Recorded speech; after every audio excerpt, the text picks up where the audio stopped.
त्रिदलं त्रिगुणाकारं त्रिनेत्रं च त्रिधायुधं त्रिजन्म पापसंहारम् एकबिल्वं शिवार्पणम्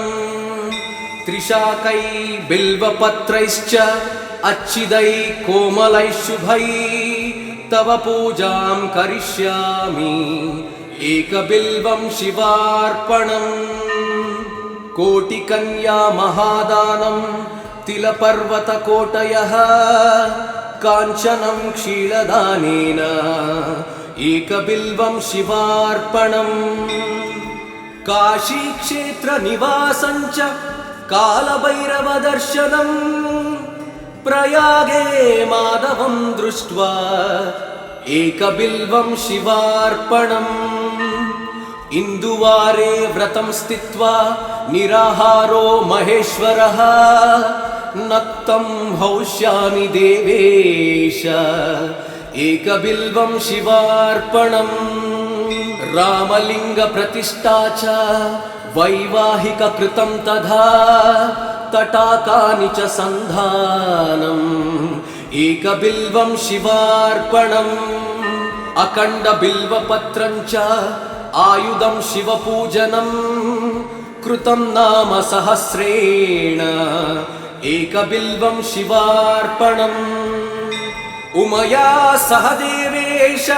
नन्दिवाहनमेव च भस्मलेपन सर्वाङ्गम् एकबिल्वं शिवार्पणम् सालग्रामेण विप्राणां तटाकं दशकूपयो यज्ञकोटिसहस्रश्च एकबिल्वं शिवार्पणम् दन्तिकोटिसहस्रेषु अश्वमेधशतक्रतौ कोटिकन्या महादानम् एकबिल्वं शिवार्पणम् बिल्वाणां दर्शनं पुण्यं स्पर्शनं पापनाशनम् अघोरपापसंहारम् एकबिल्वं शिवार्पणम् सहस्रवेदपाठेषु ब्रह्मस्थापनमुच्यते अनेकव्रतकोटीनाम् एकबिल्वं शिवार्पणम् अन्नदानसहस्रेषु सहस्रोपनयनं तथा अनेकजन्मपापानि एकबिल्वं शिवार्पणम् बिल्वाष्टकमिदं पुण्यं यः पठेत् शिवसन्निधौ शिवलोकमवाप्नोति एकबिल्वं शिवार्पणम्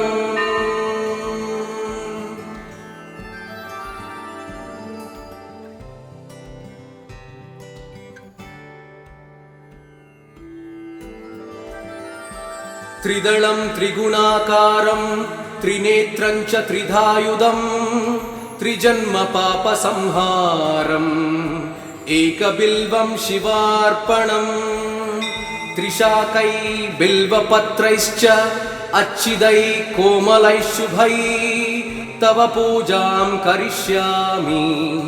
एकबिल्वं शिवार्पणम् कोटिकन्या महादानं तिलपर्वतकोटयः काञ्चनं क्षीरदानेन एकबिल्वं शिवार्पणम्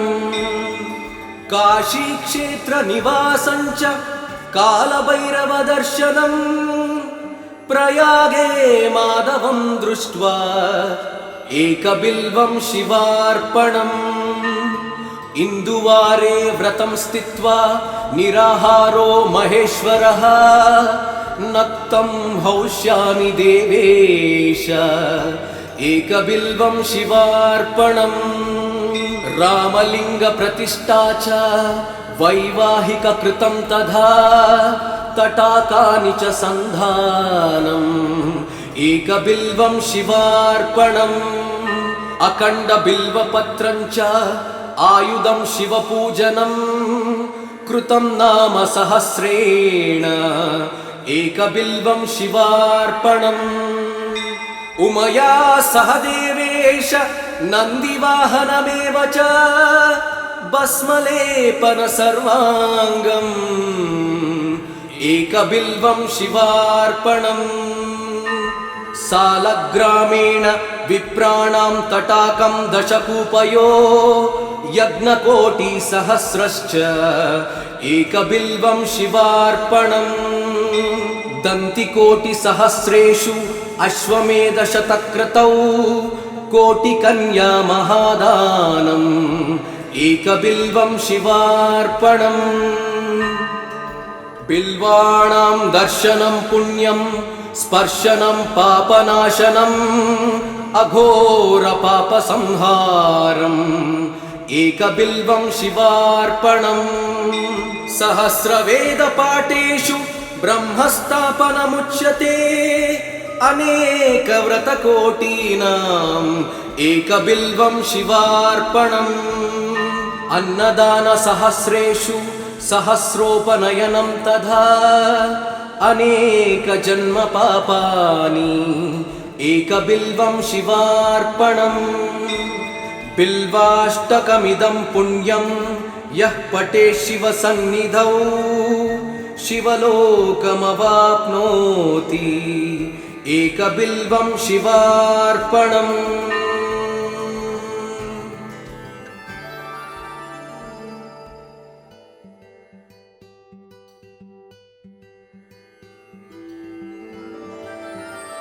त्रिदलं त्रिगुणाकारं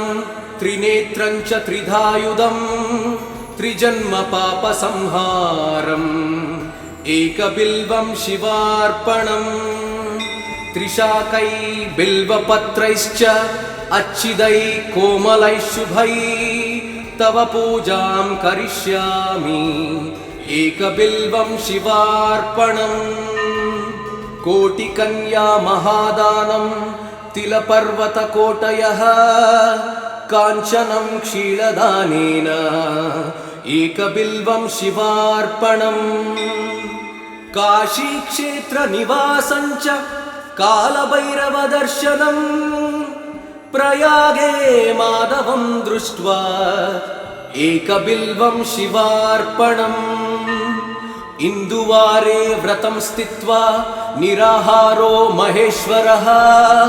नक्तं हौष्यामि देवेश एकबिल्वं शिवार्पणम् रामलिङ्गप्रतिष्ठा च वैवाहिककृतं तथा तटाकानि च सन्धानम्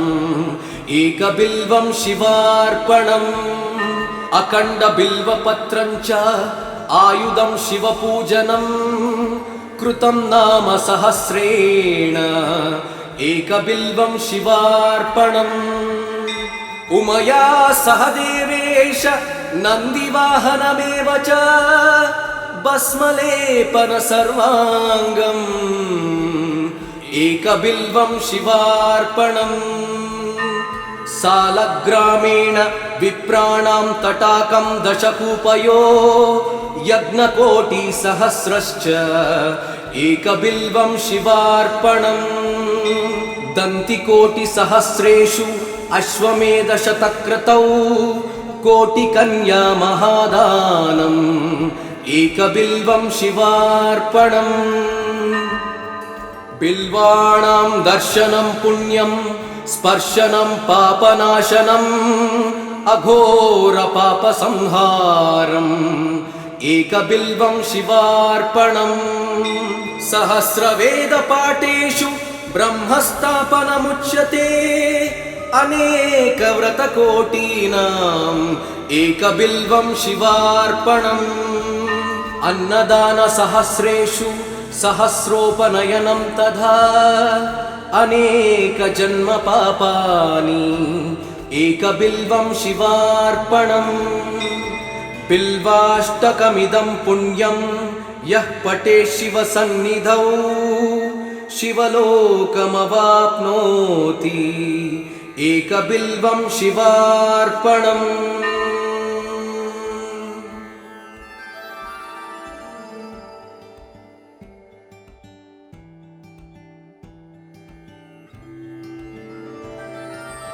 त्रिदलं त्रिगुणाकारं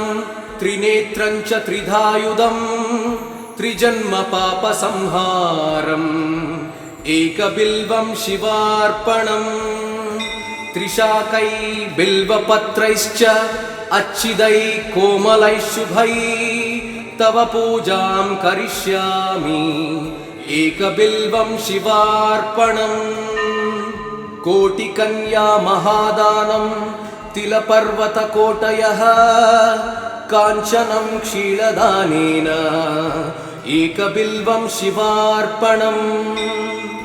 काशीक्षेत्रनिवासं च कालभैरवदर्शनम् प्रयागे माधवं दृष्ट्वा एकबिल्वं शिवार्पणम् इन्दुवारे व्रतं स्थित्वा निराहारो महेश्वरः नक्तं हौष्यामि देवेश एकबिल्वं शिवार्पणम् रामलिङ्गप्रतिष्ठा च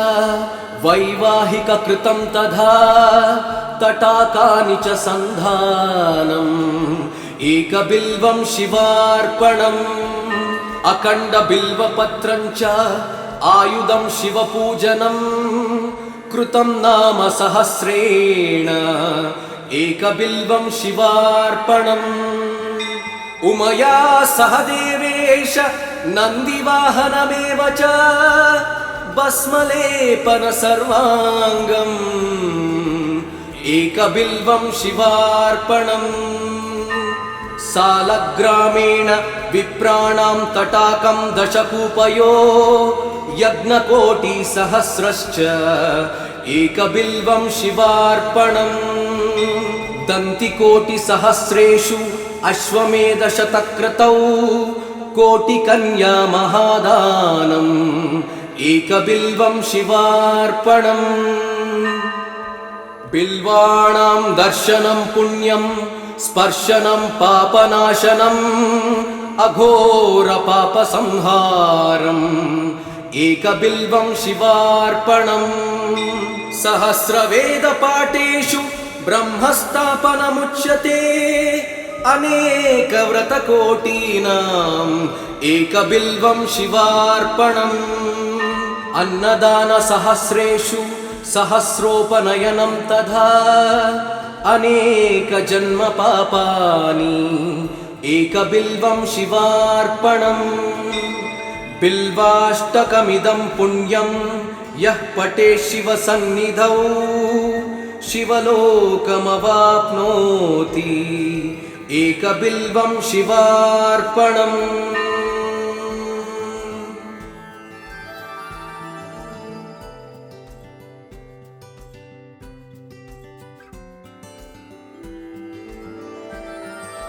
त्रिदलं त्रिगुणाकारं त्रिनेत्रं च त्रिधायुधं त्रिजन्मपापसंहारम् एकबिल्वं शिवार्पणम् त्रिशाकै बिल्वपत्रैश्च अच्छिदै कोमलै शुभै तव पूजां करिष्यामि एकबिल्वं शिवार्पणम् कोटिकन्या महादानं तिलपर्वतकोटयः काञ्चनं क्षीरदानेन एकबिल्वं शिवार्पणम् काशीक्षेत्रनिवासं च कालभैरवदर्शनम् प्रयागे माधवं दृष्ट्वा एकबिल्वं शिवार्पणम् इन्दुवारे व्रतं स्थित्वा निराहारो महेश्वरः नक्तं हौष्यामि देवेश एकबिल्वं शिवार्पणम् रामलिङ्गप्रतिष्ठा च वैवाहिककृतं तथा तटाकानि च सन्धानम् एकबिल्वं शिवार्पणम्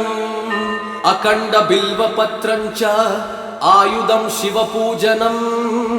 कृतं नाम सहस्रेण एकबिल्वं शिवार्पणम् उमया सह देवेश नन्दिवाहनमेव च भस्मलेपन सर्वाङ्गम् एकबिल्वं शिवार्पणम् सालग्रामेण विप्राणां तटाकं दशकूपयो यज्ञकोटिसहस्रश्च एकबिल्वं शिवार्पणम् दन्तिकोटिसहस्रेषु अश्वमेधशतक्रतौ कोटिकन्या महादानम् एकबिल्वं शिवार्पणम् बिल्वाणां दर्शनं पुण्यं स्पर्शनं पापनाशनम् अघोरपापसंहारम् एकबिल्वं शिवार्पणम् सहस्रवेदपाठेषु ब्रह्मस्थापनमुच्यते अनेकव्रतकोटीनाम् एकबिल्वं शिवार्पणम् अन्नदानसहस्रेषु सहस्रोपनयनं तथा अनेकजन्मपापानि एकबिल्वं शिवार्पणम् बिल्वाष्टकमिदं पुण्यं यः पठेत् शिवसन्निधौ शिवलोकमवाप्नोति एकबिल्वं शिवार्पणम्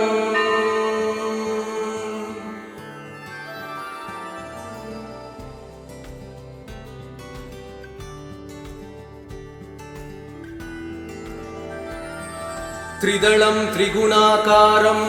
त्रिनेत्रं च त्रिधायुधं त्रिजन्मपापसंहारम् एकबिल्वं शिवार्पणम् त्रिशाकै बिल्वपत्रैश्च अच्छिदै कोमलैः शुभै तव पूजां करिष्यामि एकबिल्वं शिवार्पणम् कोटिकन्या महादानं तिलपर्वतकोटयः काञ्चनं क्षीरदानेन एकबिल्वं शिवार्पणम् काशीक्षेत्रनिवासं च कालभैरवदर्शनम् प्रयागे माधवं दृष्ट्वा एकबिल्वं शिवार्पणम् इन्दुवारे व्रतं स्थित्वा निराहारो महेश्वरः नक्तं हौष्यामि देवेश एकबिल्वं शिवार्पणम् रामलिङ्गप्रतिष्ठा च वैवाहिककृतं तथा तटाकानि च सन्धानम् एकबिल्वं शिवार्पणम् अखण्डबिल्वपत्रं च आयुधं शिवपूजनं कृतं नाम सहस्रेण एकबिल्वं शिवार्पणम् उमया सह देवेश नन्दिवाहनमेव च भस्मलेपन सर्वाङ्गम् एकबिल्वं शिवार्पणम् सालग्रामेण विप्राणां तटाकं दशकूपयो यज्ञकोटिसहस्रश्च एकबिल्वं शिवार्पणम् दन्तिकोटिसहस्रेषु अश्वमेधशतक्रतौ कोटिकन्या महादानम् एकबिल्वं शिवार्पणम् बिल्वाणां दर्शनं पुण्यं स्पर्शनं पापनाशनम् अघोरपापसंहारम् एकबिल्वं शिवार्पणम् सहस्रवेदपाठेषु ब्रह्मस्थापनमुच्यते अनेकव्रतकोटीनाम् एकबिल्वं शिवार्पणम् अन्नदानसहस्रेषु सहस्रोपनयनं तथा अनेकजन्मपापानि एकबिल्वं शिवार्पणम् बिल्वाष्टकमिदं पुण्यं यः पठेत् शिवसन्निधौ शिवलोकमवाप्नोति एकबिल्वं शिवार्पणम्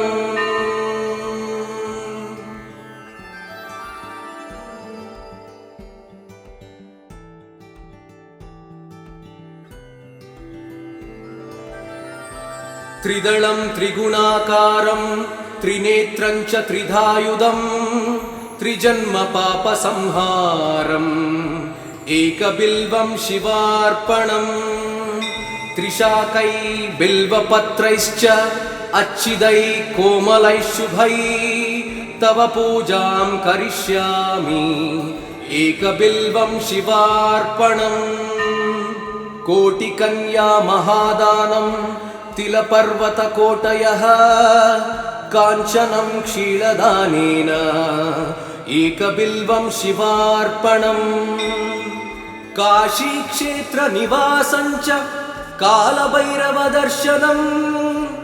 प्रयागे माधवं दृष्ट्वा एकबिल्वं शिवार्पणम् इन्दुवारे व्रतं स्थित्वा निराहारो महेश्वरः नक्तं हौष्यामि देवेश एकबिल्वं शिवार्पणम् रामलिङ्गप्रतिष्ठा च वैवाहिककृतं तथा तटाकानि च सन्धानम् एकबिल्वं शिवार्पणम् अखण्डबिल्वपत्रं च आयुधं शिवपूजनं कृतं नाम सहस्रेण एकबिल्वं शिवार्पणम् उमया सह देवेश नन्दिवाहनमेव च भस्मलेपन सर्वाङ्गम् एकबिल्वं शिवार्पणम् सालग्रामेण विप्राणां तटाकं दशकूपयो यज्ञकोटिसहस्रश्च एकबिल्वं शिवार्पणम् दन्तिकोटिसहस्रेषु अश्वमेधशतक्रतौ कोटिकन्या महादानम् एकबिल्वं शिवार्पणम् बिल्वाणां दर्शनं पुण्यं स्पर्शनं पापनाशनम् अघोरपापसंहारम् एकबिल्वं शिवार्पणम् सहस्रवेदपाठेषु ब्रह्मस्थापनमुच्यते अनेकव्रतकोटीनाम् एकबिल्वं शिवार्पणम् अन्नदानसहस्रेषु सहस्रोपनयनं तथा अनेकजन्मपापानि एकबिल्वं शिवार्पणम् बिल्वाष्टकमिदं पुण्यं यः पठेत् शिवसन्निधौ शिवलोकमवाप्नोति एकबिल्वं शिवार्पणम्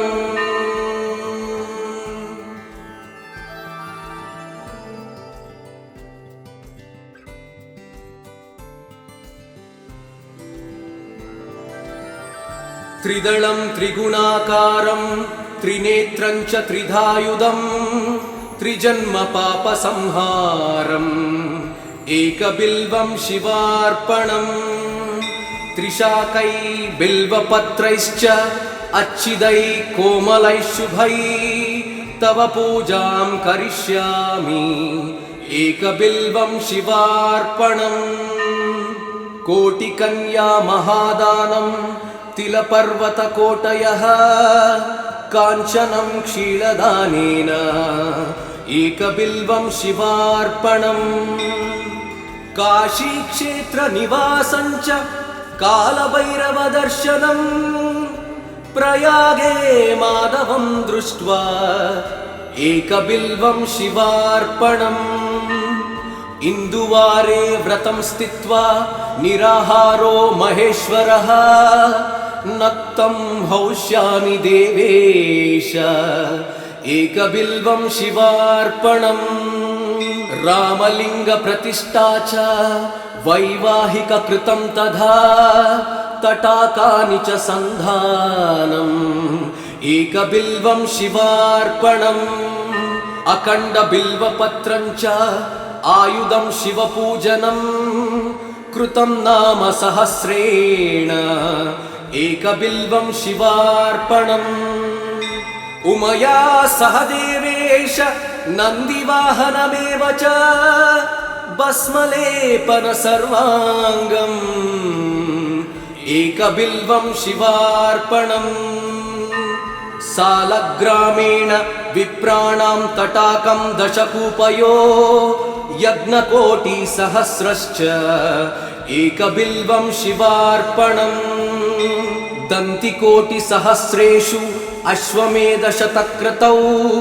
कोटिकन्या महादानम् एकबिल्वं शिवार्पणम् बिल्वाणां दर्शनं पुण्यं स्पर्शनं पापनाशनम् अघोरपापसंहारम् एकबिल्वं शिवार्पणम् सहस्रवेदपाठेषु ब्रह्मस्थापनमुच्यते अनेकव्रतकोटीनाम् एकबिल्वं शिवार्पणम् अन्नदानसहस्रेषु सहस्रोपनयनं तथा अनेकजन्मपापानि एकबिल्वं शिवार्पणम् बिल्वाष्टकमिदं पुण्यं यः पठेत् शिवसन्निधौ शिवलोकमवाप्नोति एकबिल्वं शिवार्पणम्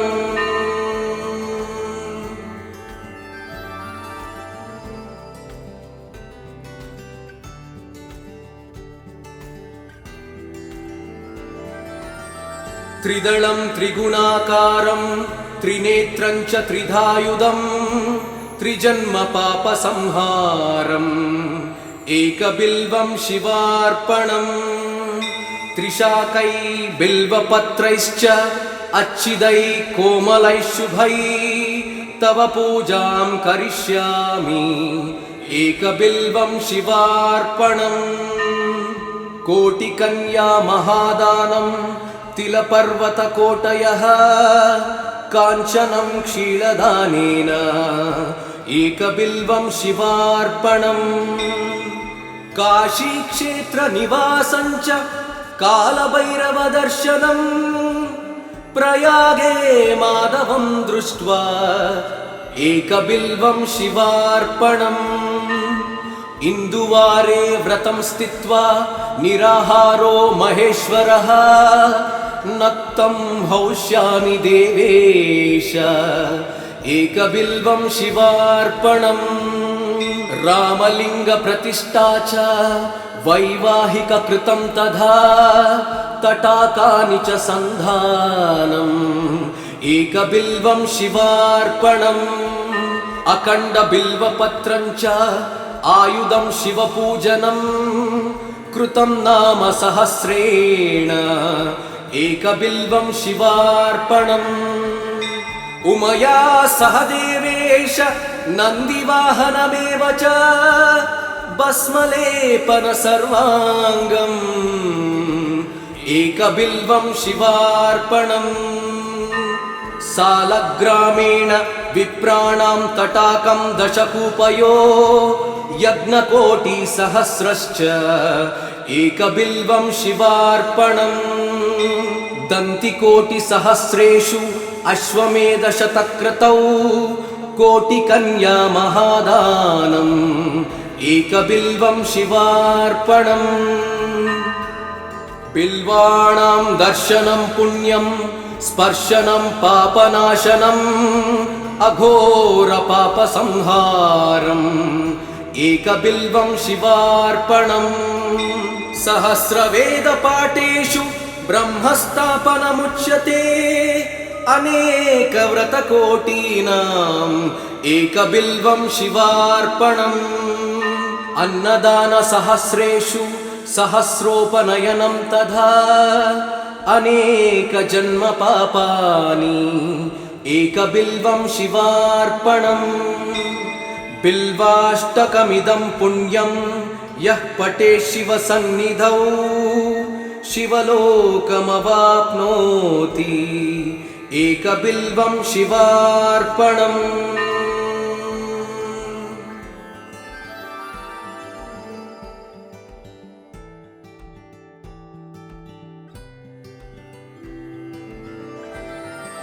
त्रिदलं त्रिगुणाकारं त्रिनेत्रं च त्रिधायुधं त्रिजन्मपापसंहारम् एकबिल्वं शिवार्पणम् त्रिशाकै बिल्वपत्रैश्च अच्छिदै कोमलै शुभै तव पूजां करिष्यामि एकबिल्वं शिवार्पणम् कोटिकन्या महादानं तिलपर्वतकोटयः काञ्चनं क्षीरदानेन एकबिल्वं शिवार्पणम् काशीक्षेत्रनिवासं च कालभैरवदर्शनम् प्रयागे माधवं दृष्ट्वा एकबिल्वं शिवार्पणम् इन्दुवारे व्रतं स्थित्वा निराहारो महेश्वरः नक्तं हौष्यामि देवेश एकबिल्वं शिवार्पणम् रामलिङ्गप्रतिष्ठा च वैवाहिककृतं तथा तटाकानि च सन्धानम् एकबिल्वं शिवार्पणम् अखण्डबिल्वपत्रं च आयुधं शिवपूजनं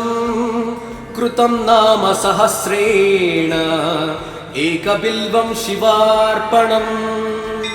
उमया सह देवेश नन्दिवाहनमेव च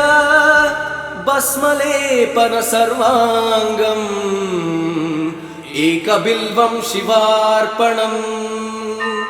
सालग्रामेण विप्राणां तटाकं दशकूपयो यज्ञकोटिसहस्रश्च एकबिल्वं शिवार्पणम् दन्तिकोटिसहस्रेषु अश्वमेधशतक्रतौ कोटिकन्या महादानम् एकबिल्वं शिवार्पणम् बिल्वाणां दर्शनं पुण्यं स्पर्शनं पापनाशनम् अघोरपापसंहारम्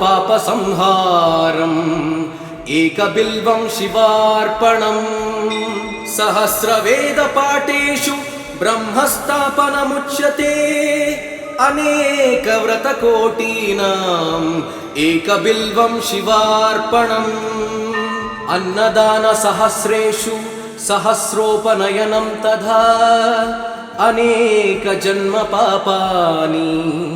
एकबिल्वं शिवार्पणम् बिल्वाष्टकमिदं पुण्यं यः पठेत् शिवसन्निधौ शिवलोकमवाप्नोति एकबिल्वं शिवार्पणम्